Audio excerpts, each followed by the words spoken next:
우리에게 무려 9통의 편지를 보내온 한 사형수가 있습니다. 안양의 자기 동네에서 감쪽같이 사라진 희진이와 예슬이. 결국 처참한 시신으로 발견됐습니다. 지금도 교통사고라고 얘기하고 계세요? 예. 사람 더 죽이셨습니까? 저는 그런 사람이 아닙니다. 제가 정말 아이들에게 몹쓸 짓을 했다면 국과수 감정을 해보면 되잖아요. 그런데 전 국과수 감정도 없이 강제추행 누명을 썼습니다. 참 이 정생이라는 이들은 오직 지금 말도 안 되는 주장을 계속 이어가고 있으니 어린 두 소녀를 살해했고 시신을 잔혹하게 훼손하고 유기까지 한 인면수심의 범죄자 정성현. 과연 무슨 근거로 자신의 범행을 부인하며 억울함을 호소하고 있는 것인지, 그날의 진실은 대체 뭔지 되짚어보겠습니다. 지난 가을 프로그램을 준비할 때부터 최근까지 우리에게 무려 9통의 편지를 보내온 한 사형수가 있습니다. 9통이요? 공문서 같은 것도 있네요. 정성현? 굉장히 평범한 이름인 것 같은데. 근데 저는 사실 좀 처음 듣거든요. 네. 네, 익숙하지 않은데. 정성현이란 이름은 조금 낯설게 느끼실 거예요. 근데 아마 이렇게 얘기하면 많은 분들이 기억하실 수도 있습니다. 지난 2007년이었죠. 네. 크리스마스에 실종됐다가 3달 만에 싸늘한 주검으로 돌아온 혜진이와 예슬이.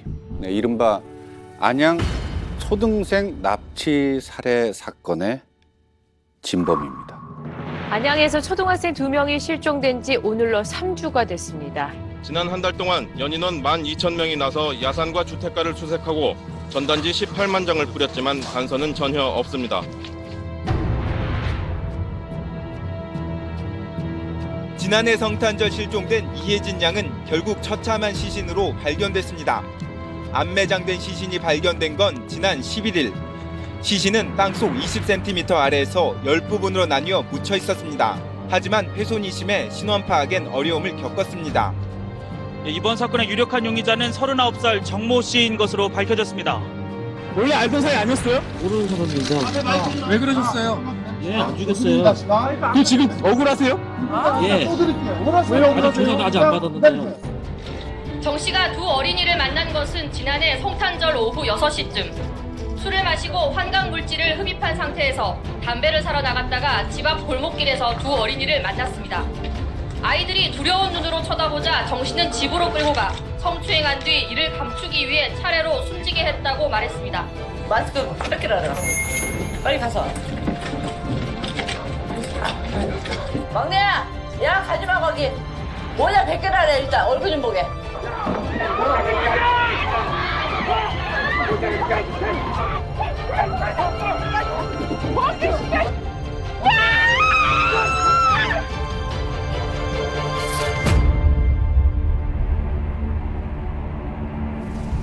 저기 이제 현장 검증을 하는 장면인데요. 방금 보신 거는. 저도 이제 현장에서 있었는데 마을 주민들의 분노가 정말 이루 말할 수 없을 정도로 가득 찼었던 그런 현장이죠. 아니, 고작 10살, 8살밖에 안 되는 그런 아이들을 살해해놓고 아니 무슨 할 말이 있어서 이렇게 많은 편지를 보냈을까요? 정성현이 보낸 편지를 한번 읽어보겠습니다. 참 오랜 시간이 지났습니다. 독방에만 갇혀 지내고 일일 1시간 실외 운동뿐이라서 하루하루 견디며 살고 있습니다. 오랜 시간이 지났지만 저를 잊지 않고 계시는 분이 있으시니 그 자체로 감사할 따름입니다. 자기 죄를 거부하는 것은 권리의 행사이고 위법사항이 아닙니다. 이렇게 억울한 사정을 말씀드릴 수 있어서 참 기쁘게 생각합니다. 저는 하지 않은 행위를 하였다고 누명 썼고 그 과정에 증거 조작이 있었습니다. 사실관계를 전부 공개하고 공론의 장에서 따져보는 것이 저의 소원입니다. 저의 편지를 갖고 채널 A에서 무슨 내용으로 받아들일지 모르겠지만 제가 그런 위험을 무릅쓰고 편지를 쓰는 이유는 그래도 사실을 보도할 것이다라는 믿음이 있기 때문입니다. 죄를 거부한다고요? 누명을 쓰고 증거를 조작했다는 거잖아요, 지금. 이게 무슨 말이죠? 야, 이거 뭐지? 이렇게 많은 편지를 보낸 이유가 단 한 가지로 짐작이 되죠. 나는 억울하다. 내 사건은 조작되었다가 주된 핵심이고요. 그래서 이제 무죄다 이렇게 주장을 하고 있습니다.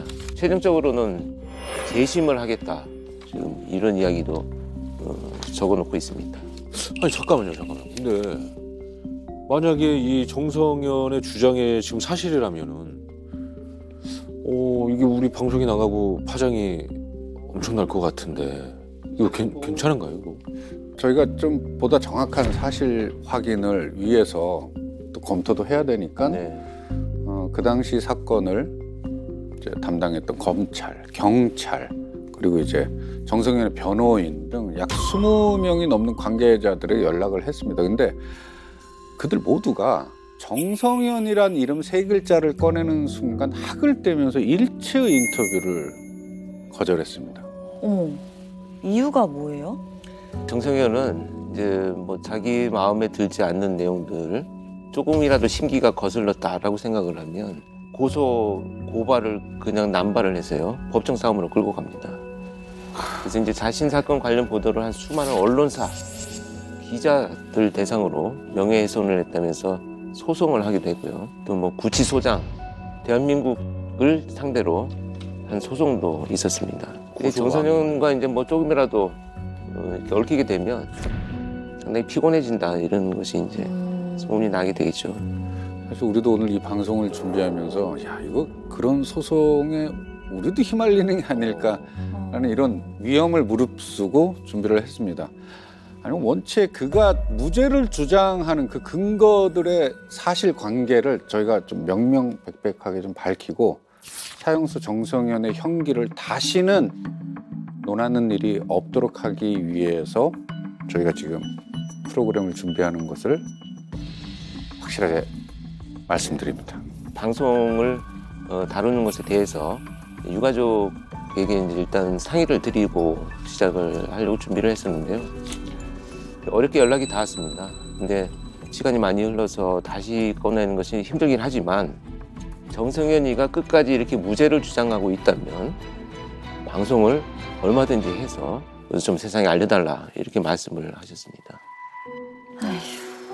어린 두 소녀를 살해했고 시신을 잔혹하게 훼손하고 유기까지 한 인면수심의 범죄자 정성현. 과연 무슨 근거로 자신의 범행을 부인하며 억울함을 호소하고 있는 것인지. 2007년 악몽 같았던 크리스마스. 그날의 진실은 대체 무엇인지 되짚어 보겠습니다.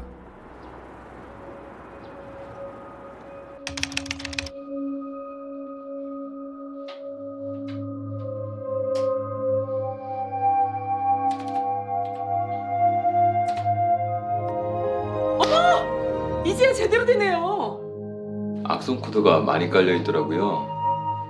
이게 인터넷에서 다운받아서 아무거나 막 설치하시면은 자동으로 악성 코드가 깔리는 경우가 많으니까 아무거나 안 받으시는 게 좋아요. 제가 컴퓨터를 잘 몰라서 앞으로는 조심할게요. 보니까 백신이 안 깔려 있던데 제가 서비스로 깔아드릴게요. 어머 친절하셔라. 고마워요. 사건 당시 정성현은 39살 미혼이었습니다. 보시는 것처럼 컴퓨터 수리일과 대리운전을 하면서 생활하고 있었다고 해요. 겉으로 보기에는 그냥 열심히 사는 평범한 청년 같아요. 네, 그렇습니다. 근데 정성현은 주변 사람들이 전혀 눈치채지 못한 정말 숨겨진 얼굴이 또 있었습니다. 얘들아,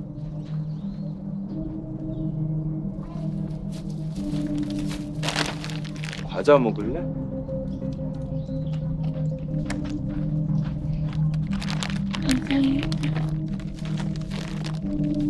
너도.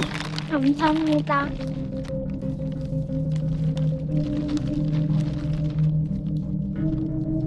얘들아. 아저씨네 집에 엄청 재밌는 영화 있는데 보러 갈래? 실제 이 정성현이 살던 그 그 주변에는 초등학교가 있었습니다. 그래서 이웃 주민들에 따르면 이제 정승현이 지나가면서 이렇게 여자아이들을 보면 과자도 사주고 뭐 친절하게 말도 붙이고 아이들이 뭐 쫓아가는 일들이 많았다 이렇게 진술을 하고 있습니다. 무슨 영화인데요? 너희들 같은 아이들이 주인공인 영화인데 엄청 재밌어. 엄마가 집에 일찍 들어오라 그랬어요. 전 집에 갈래요. 저도요.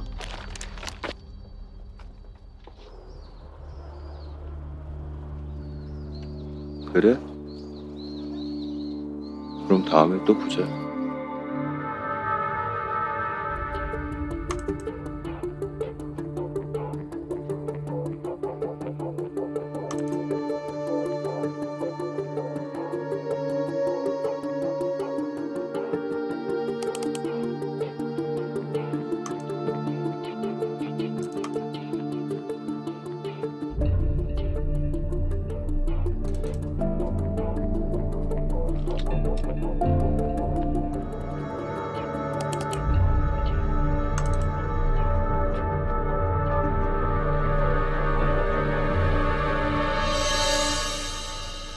경찰이 정성현의 집을 이제 압수수색했을 당시에 그 집안에 있는 컴퓨터에서 잔인하게 사람을 잔해하는 그 살인 동영상 있죠, 스너프라고 불리우는 그 동영상과 또 아동을 대상으로 한 음란 동영상들이 1,400여 개가 나왔답니다. 그리고 음란 사진도 뭐 10,000장이 넘게 이렇게 있었고요. 그러니까 검거 후 재판 과정에서 진행한 이런 정신 감정 결과에도 어떤 성적 가학증 그리고 아동을 대상으로 하는 소아 기호증 뭐 이런 게 의심된다라는 평가를 받았죠.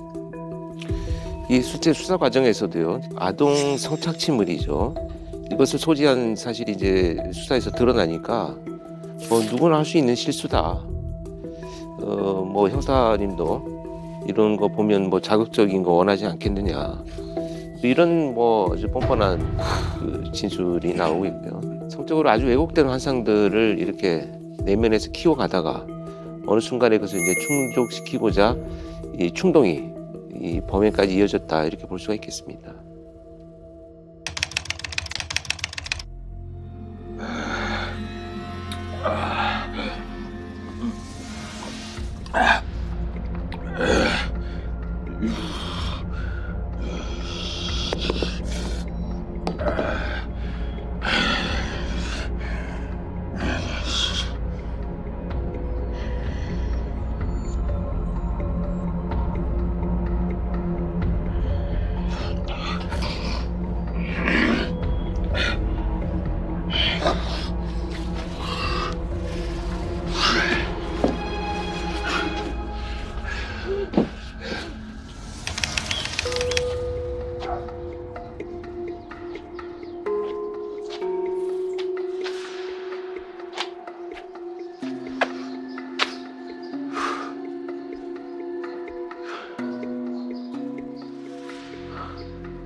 얘들아,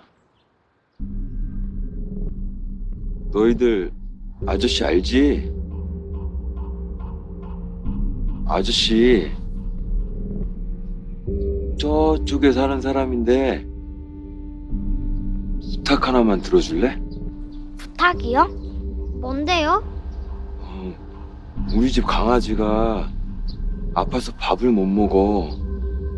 너희들이 먹여주면 먹을 것 같은데 같이 가서 좀 봐줄래? 강아지요? 강아지 계속 밥 못 먹으면 안 될 텐데. 맞아. 계속 못 먹으면 죽을지도 몰라. 우리 강아지 좀 살려주라. 어? 서우야, 가서 볼까? 응. 아저씨, 저희가 가서 볼게요. 고마워. 저쪽이야.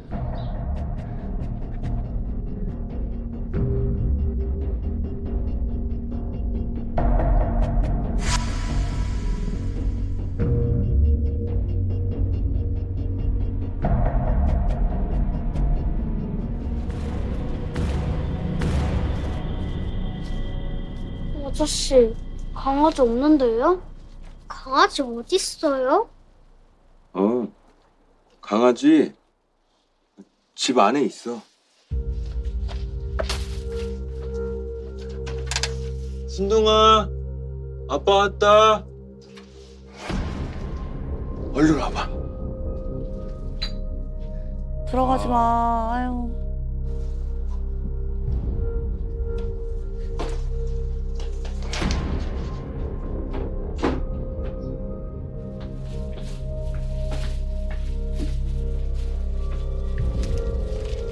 아저씨, 강아지 없는데요? 강아지 어딨어요?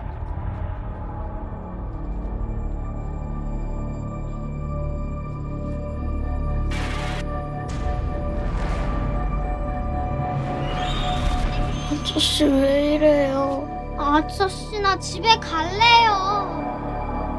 아저씨 말 안 들으면 집에 못 가는 줄 알아. 따라와.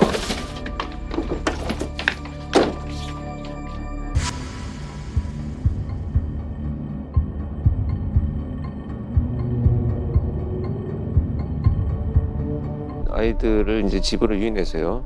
저렇게 방 안에서 강제 추행을 했습니다. 지금 애들한테서 여기야. 잘 썰리죠? 그럼요. 100년 묵은 소나무 베는 것도 문제 없어요. 다행이네요.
진짜 이 아이들한테 일어난 이 모든 일들이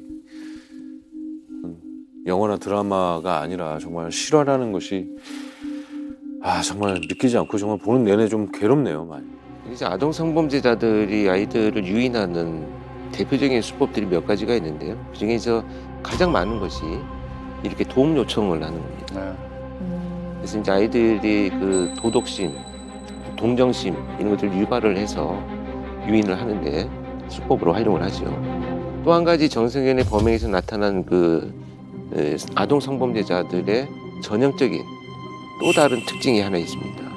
또 다른 특징이요? 그게 뭐예요? 이제 대부분이 이제 피해 아동들이 가까운 이웃에 살고 있다는 점인데요. 아동 성범죄자는 먼 곳, 그러니까 자신과 관련이 없는 곳을 돌아다니면서 피해자를 선정하는 경우가 거의 많지 않고요. 대부분 피해자들과 가까운 곳에서 범행을 저지르는 것이 상당수 나타나고 있습니다. 아이들의 집과 범행이 저질러진 정승현의 집은 뭐 걸어서 뭐 2, 3분 정도면 갈 수 있는. 그러니까 아까 그랬잖아요. 아저씨 알지? 이렇게 얘기했잖아요. 저건 진짜 바로 이웃이라고 봐야죠, 저건 정말. 아이들의 비명 소리가 나도 들을 수 있는 거리 같은데. 정승현의 집 앞 골목길은 이제 피해 아동들뿐만 아니고 이게 초등학교 학생들이 매일 지나다니는 이게 등굣길입니다. 쉽게 말하면 그냥 학교 다니면서 왔다 갔다 하면서 마주칠 수 있는 동네 아저씨 이런 사람이었죠, 정성현은. 네. 자신의 집 방 안에서 이제 피해 아동들을 대상으로 성추행을 합니다. 성추행 사실이 발각될까 두려웠던 정성현은 아이들의 코와 입을 막아 그 자리에서 살해하고 완벽한 범죄를 꿈꾸며 사체를 훼손. 혜진 양의 시신은 경기도 수원의 한 야산에, 그리고 예슬 양의 시신은 시아오 인근 군자천에 나눠서 유기했습니다. 아니 정성현이 아이들을 어디서부터 어떻게 유인해서 살인을 저질렀다는 것이 이렇게 명확하게 드러났는데도 정성현이 이제 와서 뭐가 억울하다는 거지? 그럼 뭐 정성현이 편지를 통해서 우리에게 하고자 하는 말의 요지는 나는 아이들을 납치한 적이 없다. 성추행을 한 적도 살인을 한 적도 없다. 이겁니다. 정성현의 편지를 읽어보겠습니다. 제가 시신을 유기하였다고 곧바로 살인죄가 되는 것은 아니고 제가 피해자를 죽일 아무런 이유가 없습니다. 크리스마스 날 길거리엔 사람이 엄청 많습니다. 그런데 제가 납치하는 것을 아무도 본 사람이 없습니다. 당시 3학년, 5학년인 사람이 처음 보는 사람을 아무 의심이나 반항 없이 납치당하고 집 안으로 끌려 들어왔다? 이게 가능하다고 생각하십니까? 제가 생판 모르는 사람을 죽일 살인의 동기가 없지 않습니까? 강제추행? 강제추행하고 사람을 둘이나 죽인다고요? 왜요? 그 당시 검사나 국민이나 쇼킹하고 자극적인 것을 원했고 특히 땡땡땡 검사가 그런 얘기 무지 좋아하길래 그냥 만들어준 것뿐이고 사실이 아닙니다. 저는 두고 보자. 내가 반드시 증거를 찾아내겠다라고 다짐하고 지금까지 온 것입니다. 이젠 무죄 증거를 제가 갖고 있어서 살인죄 인정할 수가 없습니다. 그러니까 지금 정성현의 이 내용은요, 자신이 당시에 모두 자백을 하고 진술했던 내용을 이제 와서 완전히 부정을 하고 부인을 하고 있는 거죠. 그러니까 이 정성현의 주장을 요약하면 그거잖아요. 내가 시신을 훼손하고 유기한 거 맞다. 근데 살인은 하지 않았다. 이거예요. 왜냐? 내가 유인하고 살해하는 걸 본 사람이 아무도 없으니까. 아니 이게 무슨 망언 이게 무슨 대망언이네요 진짜. 아니 너무 상식적으로 이치가 맞지 않잖아요. 그렇죠. 아니 근데 도대체 이런 잔혹한 범죄를 저지르고 뭐가 억울하다는 건지 이거 정말 한번 저희가 제대로 한번 따져볼 필요가 있어 보입니다. 네, 맞습니다. 그렇게 한번 제대로 따져보고자 오늘 이 시간을 만든 것 같아요.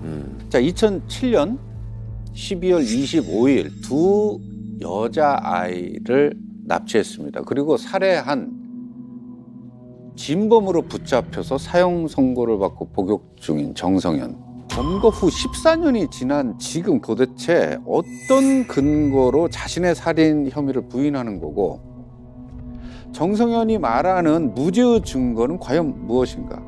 그의 주장을 어디까지 믿을 수가 있을지 자, 사형수 정성현이 보낸 편지를 통해서 그가 주장하는 범행 당일의 행적을 따라가 보겠습니다.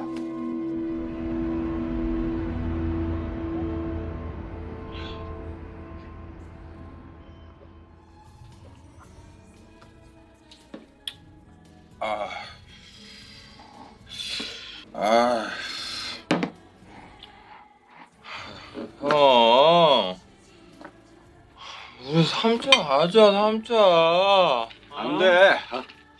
아까부터 마누라가 빨리 들어오라고 난리야. 집에 갈게. 이럴 거면 왜 불러낸 거야? 집에서 쉬게 두지. 이런 날 집에서 방구석에서 혼자 궁상될 것 뻔하니까 내가 구제해주려고 한 거 아니야? 나 놀아줄 만큼 놀아줬으니까 갈게. 진짜 이러는 거야? 진짜 이러는 간다고? 아, 형! 진짜.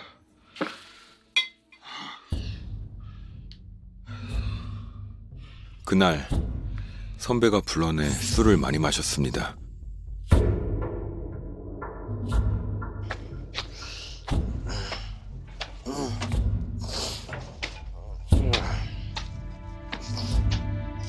남들은 즐겁게 웃고 떠드는 크리스마스에 혼자 집에서 외롭게 보낼 생각을 하니 화가 치밀어 오르더군요. 왜 나만 이렇게 외롭고 불행해야 하는지.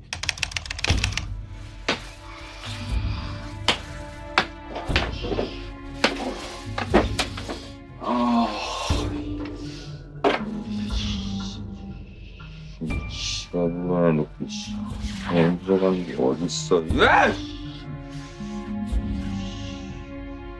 그럴 거면 불러내지 말던 거.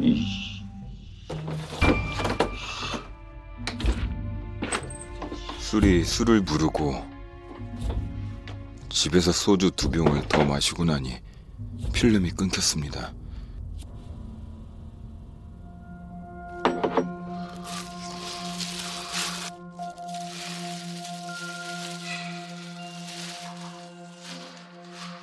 그리고 기분이 좋아지고 싶다는 생각에 본능적으로 환각제를 마셨습니다. 정말 기분이 좋아지더군요. 아직 본드 이게 흡입하는 것 같은데. 아주 이상한 건 다 했구만.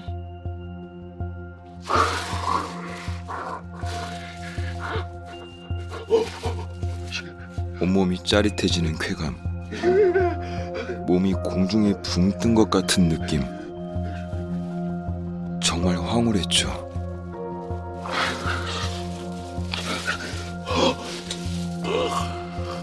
그런데 그 뒤로 뭘 했는지는 아무런 기억이 없습니다.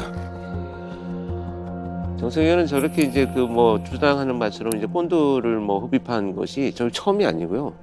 지금 이 편지에도 보면 오랫동안 저렇게 환각물질 흡입을 통해서 폐가 거의 뭐 망가져 있다고 합니다. 그러고 보면 오랫동안 지속되어 왔던 행위라고 봐야 되겠죠.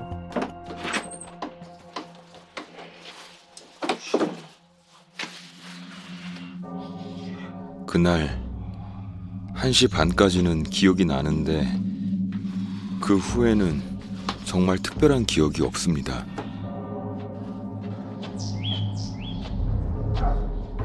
제가 강아지 얘기하면서 아이들을 유괴했다고요? 그건 자백을 강요받을 때 매건법 사건에 대해 얘기한 거고 만들어낸 것입니다. 제가 죽이는 거 본 사람이 있나요? CCTV에는 아이들이 찍힌 적이 없고 이를 숨기기 위해 경찰에서는 영상을 빼돌려 증거를 조작했습니다. 아니, 유괴를 한 적이 없는데 어떻게 아이들을 죽이나요?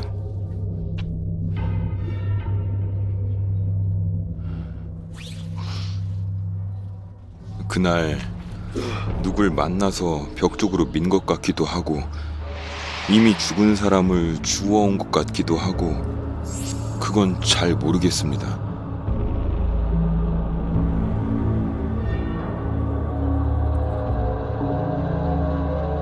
어? 뭐라고요? 죽은 사람을 주워와?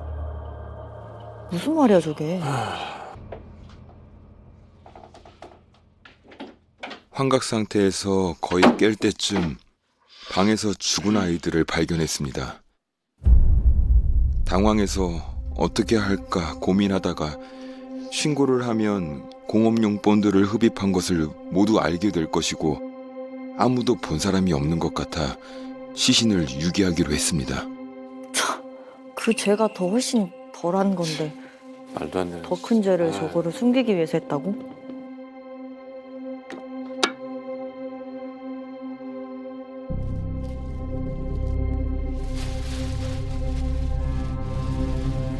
하지만 도저히 맨정신으로는 하기 힘들어서 본드를 한 2통은 몸에 들이부은 것 같습니다.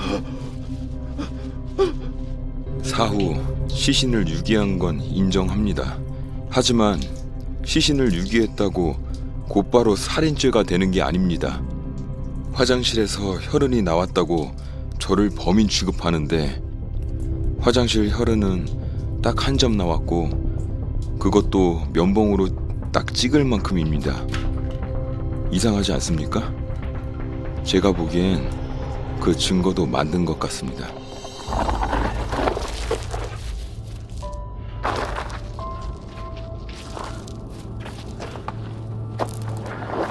사람들에게 들키지 않으려면 어떻게든 시신을 처리해야 했습니다. 본능적으로 시신을 어딘가에 버려야겠다고 생각했던 것 같습니다. 그래서 차를 빌려 트렁크에 시신을 실었습니다.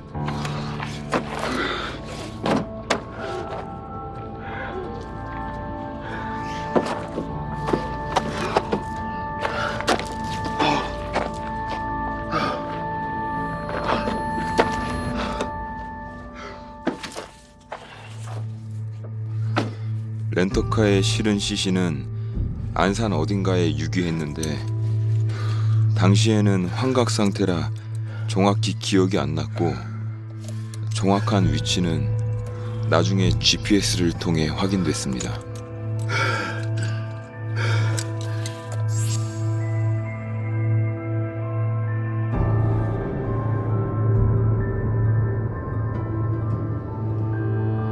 제가 정말 아이들에게 몹쓸 짓을 했다면 국과수 감정을 해보면 되잖아요. 그런데 전 국과수 감정도 없이 강제추행 누명을 썼습니다. 그리고 제가 시신을 유기하게 된 것도 모두 음주와 환각 상태에 있을 때 일어난 우발적인 사고였습니다. 그날 술만 마시지 않았어도 그 형이 전화만 안 했으면 이런 일 영원히 일어나지 않았습니다. 아니 그러니까 좀 말이 안 되는 게 공교롭게도 그 납치, 살인이 일어난 딱 거기, 딱 그 부분만 좀 생각이 안 난다고 지금 주장을 하고 있네요. 선택적 기억 상실인 거죠. 환각 상태라서 기억이 안 난다고 주장을 하면서 어떻게 죽이지 않았다는 건 확신을 그렇게 또 하는 건지 그것도 너무 이상하잖아요. 그렇죠. 그러니까 정성현은 그러니까 경찰이 증거를 조작해서 자신은 누명을 썼다. 그러면서 이제 크게 3가지를 문제를 삼고 있습니다. 첫째, 피해 아동을 약취 유인했다는 CCTV가 조작됐다. 자, 둘째, 경찰이 국과수의 감식 결과를 조작해서 자신에게 성추행, 누명을 씌웠다. 그리고 3번째, 허위 자백을 강요당했다. 정성윤이 보낸 이 많은 편지들 모두 이 3가지의 요건, 이게 반복적으로 나오고 있는 겁니다. 정성윤이 지금 우리에게 보낸 이 편지 9통 안에서 끊임없이 주장하는 거가 그 CCTV 내용입니다. 네. 무려 137회나 언급을 하고 있는데요. 그러면서 경찰의 증거가 조작됐다라고 진짜 확신을 갖고 얘기를 하고 있습니다. 양심도 없는 경찰이고 순 거짓말이나 하고 허위 서류나 작성하고 그 당시 안양경찰서가 국민을 속인 겁니다. 증거인 CCTV 수사 자료 없애는 걸 아주 우습게 하는 경찰인데 저보고 죄를 인정하라고 하나요? 절대 그렇게 안 됩니다. 뭔가 굉장히 억울한 것처럼 계속 얘기를 하는데 이게 정확히 무슨 이유 때문에 그러는 건가요? 이게 지금 정성윤이 증거 조작을 했다라고 주장하고 있는 CCTV의 위치입니다.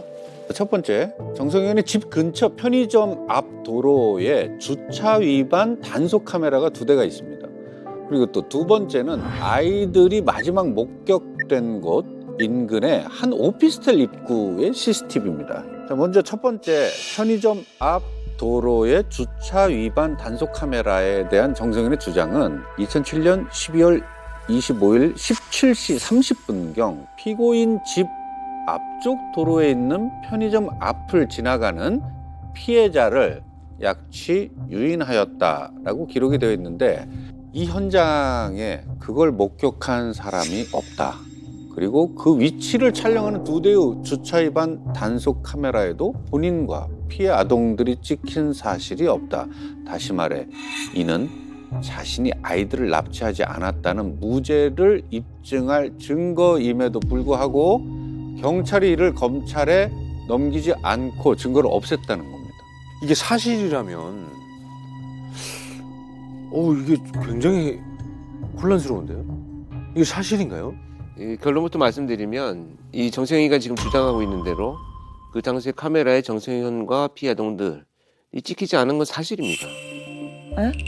그럼 정말 경찰이 증거를 조작했다는 말씀이세요? 자, 그렇다면 본인이 주장하는 지금 이 허무맹랑한 얘기를 우리가 왜 설명을 하고 있는지 모르겠습니다만 약취유인한 지점이 이제 그 편의점 앞 도로다 이렇게 지금 명시되어 있다고 얘기를 하는데요. 실제 공소장과 판결문에는 정승현이 아이들을 약취유인한 곳으로 명시된 곳은 여기가 아닙니다. 그럼요. 공소장과 실제 범죄 사실에는 이 장소가 아니에요. 당연히 안 찍혀 있어야 됩니다. 뭐야? 어이가 없네 진짜. 보통 골목길이라고 하는 도로가 있고 윗길에 동네 분들만 다니는 뒷길이 있습니다. 그러니까 이 윗길에 동네 분들만 다니면 이 윗길이 소로기 때문에 여기는 CCTV가 없습니다. 약취유인한 지점이 이제 아무 관련이 없기 때문에 이것은 수사 기록에 첨부할 이유가 없었던. 그렇죠. 정승현은 우리에게 이 당시에 경찰 이 수사 보고서 4분까지 보냈습니다.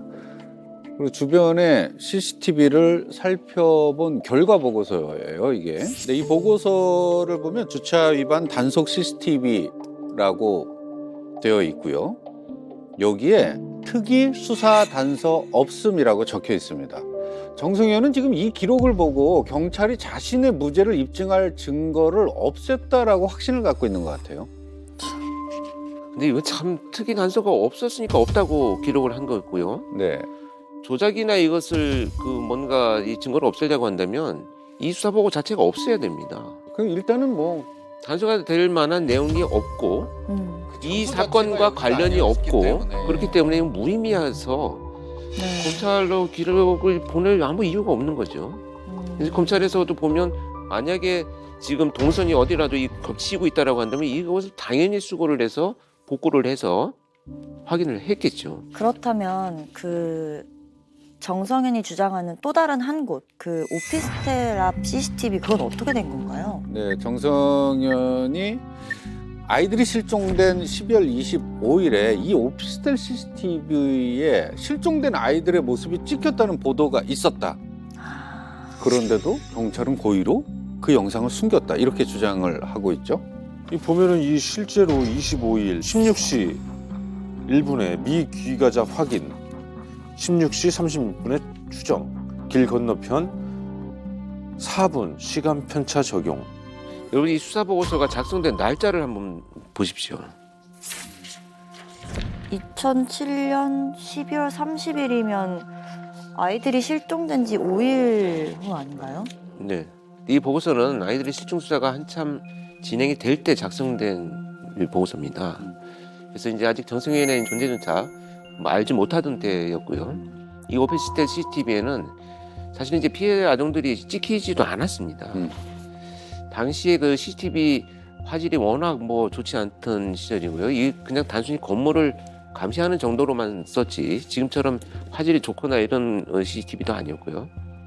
또 비슷한 옷차림의 아이들을 피해 아동으로 오인해서 오보가 나간 겁니다. 이 언론에서. 이 사건 초기에 안양 문예회관 앞에서 예슬이와 혜진이로 보이는 어린이들이 이 CCTV 앞에 이 잡힌 화면이 있어서 경찰이 이 화면을 분석하는 데 주력했습니다만 이 화면 속 인물이 다른 어린이들로 밝혀지면서 한가닥 있던 실마리마저 사라졌습니다. 이런 걸 가지고 이제 근거를 삼아서 끝까지 이런 주장들을 이어나가고 있는 거죠. 정선현의 또 다른 주장 있잖아요. 자신은 성추행을 하지 않았다는 그 주장은 어떻게 된 거예요? 자, 정성현은 국과수에서 피해자의 시신을 부검한 결과 자신이 성추행한 흔적이 발견되지 않았는데 수사당국이 부검 결과를 조작해서 억울하게 유죄 판결을 받았다. 이렇게 주장을 하고 있습니다. 참 근데 일단 국과수의 감정 결과에 의해서 그 판결문에 명시된 걸 보면 부검 결과 피해자의 생식기 내부 2곳에서 외상성 손상이 발견되었으며 이 손상이 물론 언제 생긴 건지는 명확하지 않지만 운반 과정이나 하천에 유기된 상태에서 발생한 것은 아니다. 그러니까 지금 정성현이 주장하는 것처럼 나는 단순히 훼손하고 유기만 했다라고 주장을 할 때 그 상태로 이 생식기 안에 이 외상성 손상이 생길 수 있느냐, 그렇지는 않다라는 겁니다. 그래서 그것을 설명하기 위해서 명시되어 있습니다, 판결문에. 8살짜리 아이의 생식기가 그렇게 손상될 일이 도대체 뭐가 있겠어요. 이 성추행의 증거로 판단할 수 있는 유력한 증거 아니에요? 네, 그렇게 생각할 수 있는데 정성현은 이 부검 결과에 대해서도 국과수에 여러 차례 민원을 넣었다고 합니다. 국과수가 정성현에게 보낸 답변서에 이런 내용이 있습니다. 거듭 반복해서 말씀드리지만 인위적인 외력의 근거가 인정된다고 부검 소견에 기재가 되어 있는 것입니다. 여러 차례 회보에서 언급한 바와 같이 재판 과정에서의 판결이란 부검 결과에 의해서만 이루어지는 것이 아니라 수사기관의 조사와 사법기관의 종합적인 판단에 의해 이루어지는 것입니다. 거기서도 답답함이 느껴지네요. 거듭이라는 표현이 나온 걸 보면 끝없이 주장을 한 것 같습니다. 정성현은 국과수의 부검 결과를 경찰이 조작했다. 그렇게 조작한 의견서가 증거로 채택됐기 때문에 나는 유죄를 받았다고 이렇게 주장을 하는 거죠.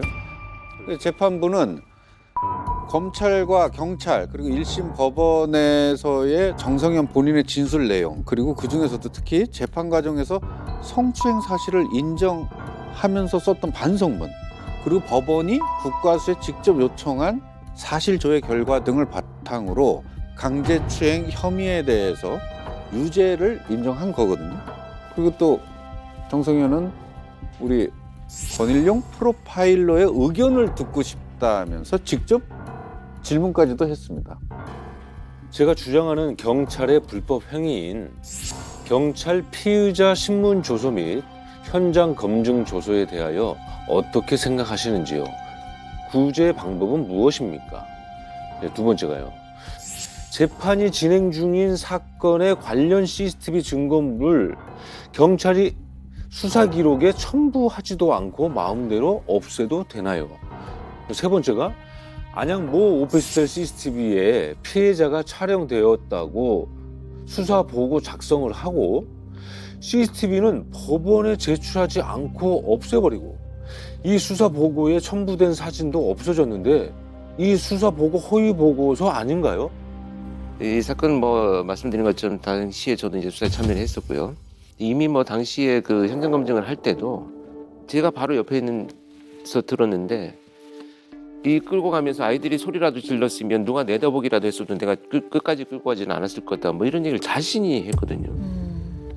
이 사건이 있을 때는 이미 과수사나 현장의 수사력이 충분히 진범을 밝혀낼 수 있는 수준에 이르고 있었습니다. 시신 유기할 때 이동한 렌터카, 트렁크에서 나온 아이들의 혈흔, 화장실 아이들의 혈흔, 범행 훼손 때 사용한 범행 도구인 톱, 그다음에 마지막에 이제 자기가 말도 안 되는 주장들을 하다가 결국 진술한 자백, 그날 어디로 나와서 아이들을 어디에서 만났고 어떤 방식으로 유기했다는 것을 모두 자신의 진술로 이루어진 것인데 그러면은 지금에 와서 그게 모두 허위 자백이었다. 이렇게 또 주장하는 것도 어떤 이유 때문에 그런 건가요? 편지에 보면은 그렇게 써 있습니다. 잠도 안 재웠다. 진술을 강요하기에 내가 대충 둘러댔는데 경찰과 검찰이 이 허위 진술에 맞게 증거를 조작한 거다. 강아지 얘기 나왔지 않습니까? 그거는 내가 미국의 아동 살해범 얘기가 생각나서 내가 지어서 말한 거다. 이런 식으로 굉장히 여러 차례에 걸쳐서 모든 것이 허위 자백이고 강압에 의한 거라고 주장을 하고 있는 겁니다. 아니 옛날도 아니었는데. 그러니까 무슨 이게 무슨 50대 뭐 이런 때도 그러니까. 아닌데 무슨 경찰이 야, 납득이 안 되네. 참 이 정성이라는 일은 일단 지금까지 계속 말씀드리지만 이 유가족들의 심정에 대해서는 지금 한마디도 언급이 없습니다. 맞아. 오직 지금 말도 안 되는 주장을 계속 이어가고 있으니 그 참 다시 한번 유가족들의 그 심정에 우리가 전 생각을 안 할 수가 없죠. 이 대법원 판결에 이르기까지 모든 재판 과정에서 허위 진술이다, 조작된 내용이다 이런 것은 전혀 또 하지 않았어요. 당시에는. 오히려 검거 직후에는 부인을 하고 있던 이 살해 혐의는 영장 실질 심사를 가서 시인을 하기도 했습니다. 뭐야? 어이가 없네 진짜. 이제 저희가 좀 조심스러운 어떤 다른 이야기를 좀 꺼내야 될 텐데 어쩌면은 정성현의 과거에서 답을 찾을 수도 있을 것 같습니다.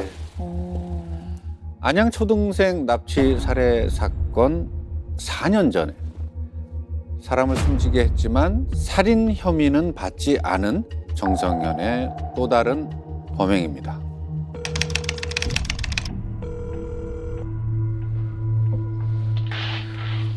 정말 나랑 취미가 비슷하네요. 미자 씨랑은 뭔가 통하는 기분이 들어요. 저도요. 목소리도 되게 좋으신 것 같고. 제가 목소리만 좋은 게 아니라 몸도 좋아요. 지금 누구랑 통화를 하는 거죠? 화면 처음에 전화방이라고 돼 있는 그러니까 전화를 통해서 저런 식의 음성 연락을 하는 이게 통화 내용이 좀 음란하네 지금 보니까. 허벅지 근육도 엄청 단단하고 허리 힘도 엄청 좋고. 정말요?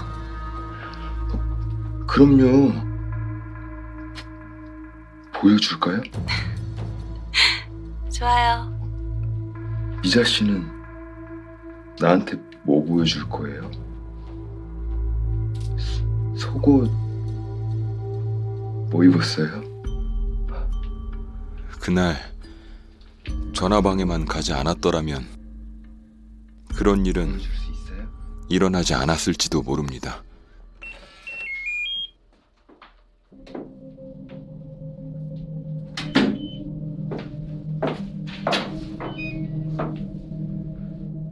어서 와요. 생각보다 꽤 성숙해 보이시네요. 제가 좀 어른스럽죠? 근데 몸매는 20대예요.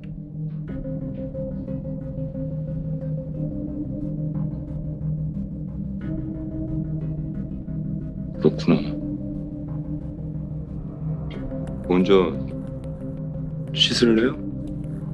그러죠.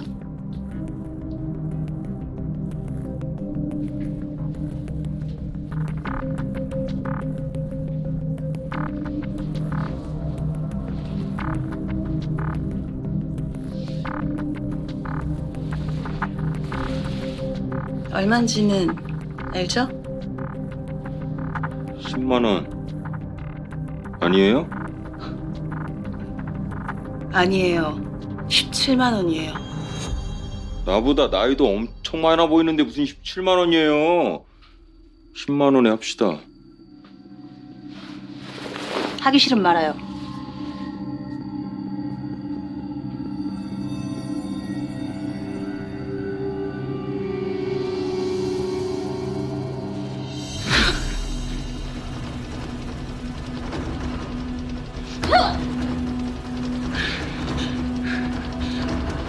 네가 무슨 17만 원짜리야. 늑다리 주제에 어디서 사기를 쳐. 이씨. 돈 없으면 안 하면 되잖아. 왜 때리는데? 경찰에 신고하기 전에 이거 놔. 뭐? 신고? 이게 미쳤나? 분노하면 자기 감정을 주체를 못하나 봐요.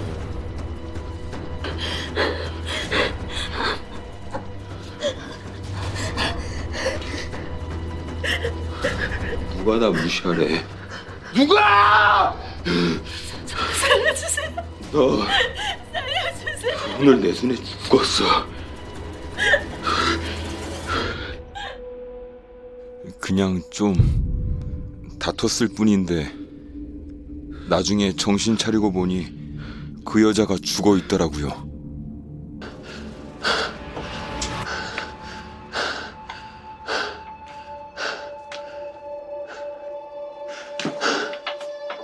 집이에요? 자기 집으로 데려온 것 같은데 지금? 아 설마. 휴대폰을 집에 두고 간 건 신의 한 수였어요. 휴대폰을 집에 두고 간 덕분에 제가 계속 집에 있었다는 알리바이가 성립될 테니까요. 아 그래서 벗어났구나.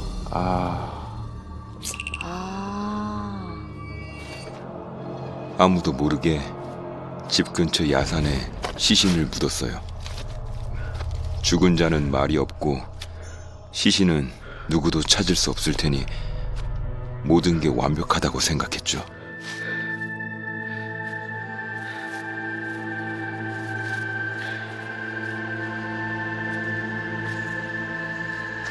그런데 시신을 묻고 난 뒤에 비가 오더라고요. 불안한 마음에 시신을 묻은 곳에 다시 찾아갔죠.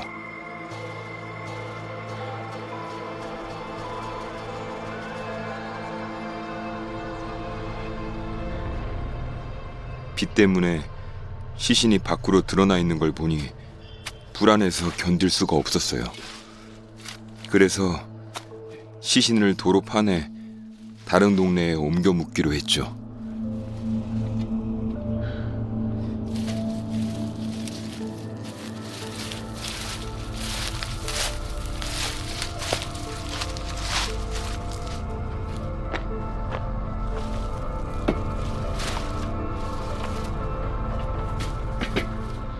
그럴 일은 없겠지만 나중에 이 일이 밝혀진다고 해도 전 당당하게 말할 수 있어요. 결코 죽일 생각은 없었다고.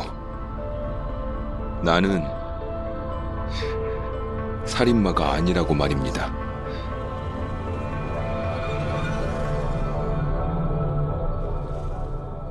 아니 4년 전에 이런 일이 있었는데 어떻게 아무런 처벌도 받지 않고 생활을 이어갈 수 있었던 거예요? 어떻게 무려 4년이라는 시간이 지나서 이제 와서 이게 밝혀지게 된 건가요? 실종된 여성의 마지막 통화 상대가 바로 정승현이어서 탐문 수사를 했는데 당일 대리운전 때문에 그냥 통화한 것이다.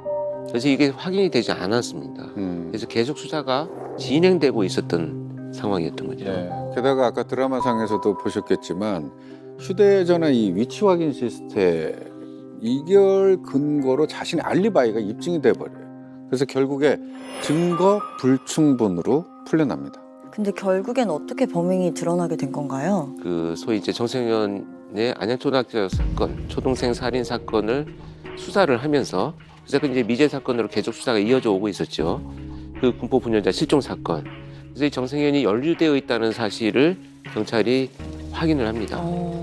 그 당시에도 실종된 여성의 마지막 통화자였고 이 사건도 정승현이 유력한 범죄자이다 보니 이 두 사건은 동일범에 의한 범죄로 판단하고 수사를 진행을 하죠. 그래서 결국 이제 정승현이 또 이 사건에 대해서는 시인을 합니다. 그리고 시신을 유기했다고 진술한 장소로 수색을 해서 또 시신 일부를 찾습니다. 그런데 그 정성현이 두 아이들을 살해한 사실을 지금 와서 부인하는 이유를 이 사건에서 찾을 수 있다고 했잖아요. 그 이유가 뭐죠? 두 사건에 대해서 정성현의 재판이 함께 진행이 됩니다. 근데 군포 여성 사건은 살인 사건이 아니에요. 상해치사입니다. 상해치사와 사체 은닉 혐의로 유죄 판결을 받은 거죠. 아, 살인 혐의가 아닌 상해치사. 네. 이게 뭐야? 이거 이제 발생한 지 4년이나 지났기 때문에 범죄를 증명할 만한 시신의 어떤 훼손 정도를 통해서 부검을 통해서 사인을 밝힐 만한 어떤 자료는 사실 훼손이 됐죠.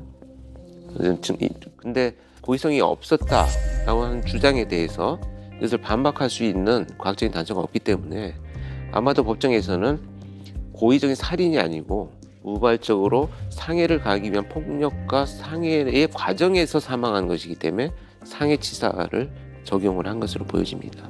아니 저는 사실 조금 어려운 부분이 있는데 이 상해치사 혐의와 살인 혐의 둘 다 누군가를 이게 사망에 이르게 한 것으로 생각되거든요. 이 둘의 차이가 어떻게 되나요? 가장 핵심은 고의성입니다. 고의적으로 살인을 하기 위한 목적으로 공격행위를 했느냐. 이 살인의 목적은 아니지만 내가 하는 어떤 행위의 결과가 사망에 이르게 되었느냐. 이것은 형량에 엄청난 차이를 주고 있죠. 살인의 경우는 사형, 무기 또는 5년 이상의 징역, 상해치사는 3년 이상의 유기징역으로 되어 있습니다. 그러니까 엄청난 차이가 있는 거죠. 결국엔 4년 만에 드러난 이 군포 여성 사건이 살인이 아닌 상해치사가 됨으로써 정성현은 이 사건을 통해서 단순히 뭐 사체 처리 방법만 배운 게 아닌 것 같습니다. 그러니까 살인의 고의성을 증명할 수 없다면 어쩌면 이미 결론이 난 사건도 이렇게 뒤집을 수 있다는 그런 생각을 하게 된 것 같아요. 그러니까 이렇게 끊임없이 자기가 억울하다고 주장을 하는 거겠죠. 그렇습니다. 한 여성을 폭행해서 숨지게 한 후에 4년간 경찰의 수사망을 피했던 정성현이었습니다. 도주를 하지도 않았습니다. 신분을 숨기지도 않은 채 시신 훼손하고 자신의 집에서 머물면서 그렇게 살았습니다. 그리고 이 뻔뻔한 행각은 4년 뒤에 가족과 경찰이 석 달이 넘도록 실종된 아이들을 애타게 찾아다닐 때도 이어지고 있었습니다. 그 일이 있고 나서 한 3일은 밥도 제대로 못 먹었습니다. 실종된 아이들을 찾습니다. 키는 140cm의 보통 체격, 단발머리에 핑크색 티셔츠. 그러다 동사무소에서 미아 찾는 방송을 듣고 나서야 그 사건이 사실이었구나 알았죠. 정말 충격적이었습니다. 기억도 제대로 안 나는 그 사건이 사실이라니 믿을 수가 없었죠. 정성현이 지금 우리에게 보내온 저 편지에서 실제로 동사무소에서 이런 미아 찾는 방송을 듣고 아 사건이 이게 사실이구나를 깨달았다고 해요. 유가족과 시민, 경찰들이 그 피해 아동을 저렇게 애타게 찾아다니는 저 모습을 정성현은 저렇게 바로 옆에서 저렇게 지켜보고 있었던 겁니다. 아휴.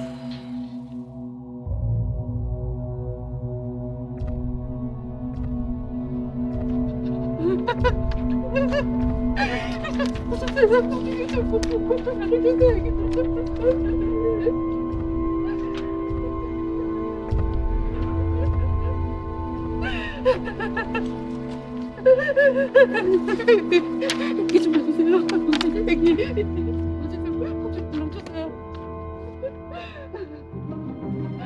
맨날 이제 잠도 못 자고 헤매고 다니고 우리 아들 딸들이 그냥 지금 지도를 찾기 위해서 그냥 맨발로 다니면서 지도는 어디서 쉴까봐 잠바도 안 걸치고 교복바람을 맨날 돌아다니냐 아들내미가. 아니 유가족이 저렇게 맨발로 애타게 아이들을 찾아다닐 때 정성현은 실제로 저 주변을 저렇게 돌아다녔다는 거잖아요. 너무 무섭네요 진짜. 작년 크리스마스에 경기도 안양에서 실종됐던 2명의 초등학생 중 1명이 실종 77일 만에 결국 시신으로 발견됐습니다. 아이의 생환을 기다리던 가족들의 희망이 결국 꺾이고 말았는데요. 경찰은 수사에 총력을 다하겠다고 밝혔습니다.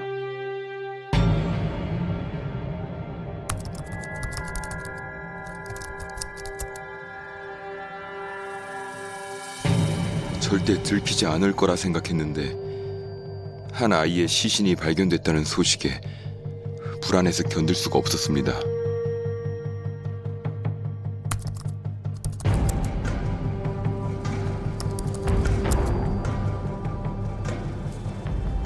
혹시 경찰이 찾아올지도 몰라 미리 대비를 해둬야겠다고 생각했죠.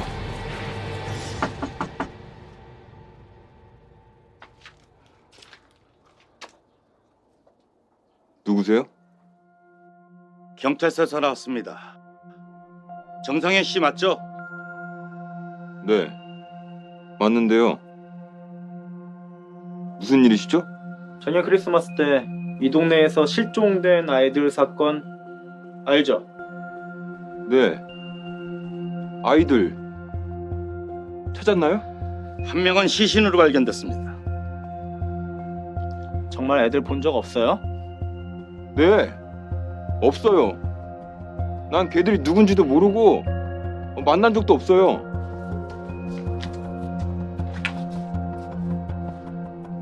위기는 겨우 넘겼지만 이러다가 언제 잡힐지 모른다는 생각에 덜컥 겁이 나더라고요.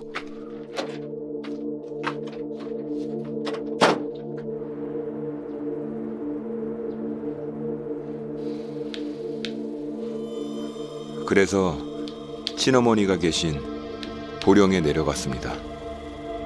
어릴 때 아버지와 이혼한 친어머니 집은 경찰도 쉽게 찾지 못할 것이라고 생각했거든요. 엄마? 또 열쇠 두고 나갔어? 실제 저기는 그 충남 보령에 있는 정성현의 친어머니 집입니다. 3월 11일 수원 아산에서 발견된 시신의 신원이 이혜진 양으로 이제 확인된 이후에 경찰이 이제 수사망이 좁혀오죠. 그러자 이제 정성현은 친어머니 집으로 도피를 해 있었습니다. 그런데 렌터카에서 발견된 혈흔에서 아이들 DNA가 검출되는 바람에 제가 용의자로 지목됐고 잠복하던 경찰들이 결국 저를 찾아왔습니다. 여기까지 무슨 일이시죠? 정성현 씨, 당신을 테리 서우 살인 사건의 용의자로 체포합니다. 당신은 묵비권을 행사할 수 있고 그날 집에 있었다고 여러 번 말씀드렸잖아요. 그러니까 왜 거짓말을 해서 사람 여러 팀 들게 해? 테리 시신이 발견된 주변 CCTV에서 당신이 빌렸던 렌트카가 포착됐어. 그뿐인 줄 알아? 렌터카 트렁크에서 발견된 혈흔에서 애들 DNA가 나왔어. 한 명도 아니고 둘 다. 저는 모르는 일이에요. 제가 안 그랬어요. 저 억울해요.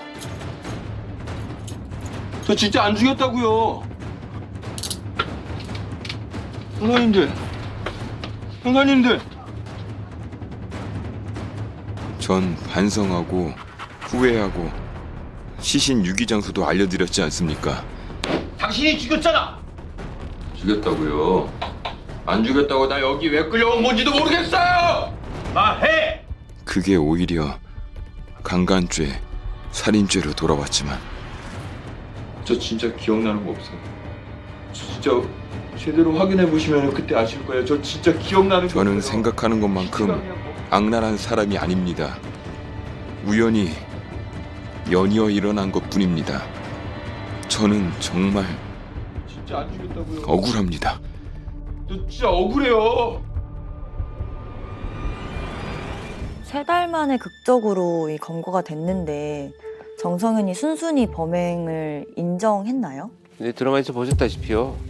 이 체포 당시에도 극구 부인을 하고요. 또 횡설수설하면서 진술을 계속 이제 번복을 합니다.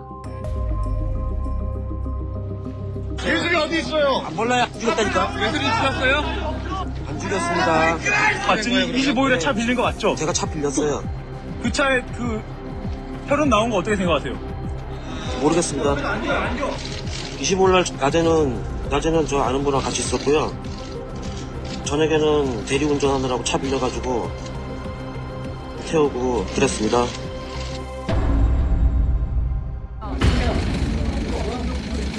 교통사고 나고 나서 그 혜진이하고 예슬이 바로 죽었나요? 네. 교통사고 나서 바로 죽었어요? 네. 교통사고 어디서 났어요? 제가 팔도에서. 제가 제정신이 아니기 때문에 사람들이 누가 있는지 아마 신경도 안 쓰고 그냥 미친 듯이 그런 짓을 한 것 같아요. 제가 이 가슴 양쪽을 만지고 밑에도 음부를 만졌기 때문에 성추행이 돼서 제 범행을 안 보이게 하려고 사람을 죽였습니다. 이 아동 성범죄자들이 보면요, 특히 뭐 음주로 인한 심신미약이나 상실을 주장하는 경우에도 보면 이 범죄가 얼마나 파렴치하고 정말 그 잔혹한 범죄라는 것을 스스로 인식을 하고 있다는 겁니다. 그렇기 때문에 그 부분에 대해서 어떻게든 변명을 하려고 하죠. 수사 초기 정성현이 이제 교통사고였다 이렇게 주장하는 것은 누구나 저지를 수 있는 실수이지 나는 고의성이 없다 이렇게 자신을 합리화하는 거고요. 또 범행에 대한 지탄에서 이제 벗어나고자 하는 전형적인 그냥 거짓말입니다. 결국 검거되고 일주일이 지난 현장 검증이 이루어지는 날 정성현은 모든 걸 다 자백을 합니다. 그 자백을 하는 과정에 권 교수님께서 또 아주 중요한 역할을 해주셨다고. 네, 뭐 일단 증거들이 다 나왔고요.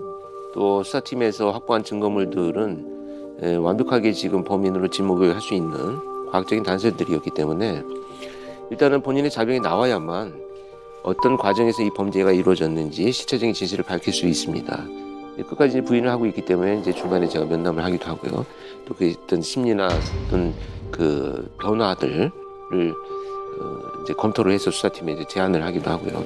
결국은 이제 이런 전략들이 협업이 되어가지고 수사팀에서 자백을 받게 됩니다.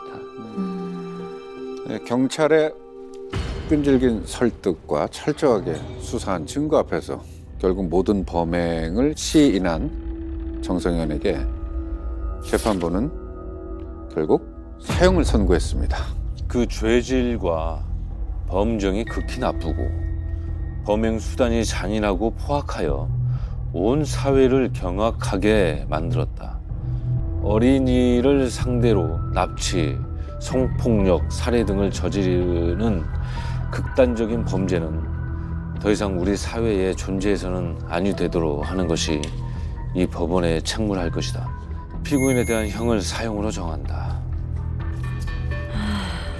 사형 선고를 받고 14년이 지났는데 지금까지도 이제 일말의 반성의 여지 없이 억울하다고 이런 주장을 펼치고 있는 정성현. 근데 사형이 확정된 이후에 모두 허위 진술이었다 라고 지금까지 우기고 있는 건데요. 당시 수사를 했던 경찰 증거 위조 혐의로 고소를 하기도 했는데요. 역시 뭐 허위 자백 강요다 이런 것들이 볼 수 있는 근거는 없죠. 없어서 없다는 판결이 나왔습니다. 이미.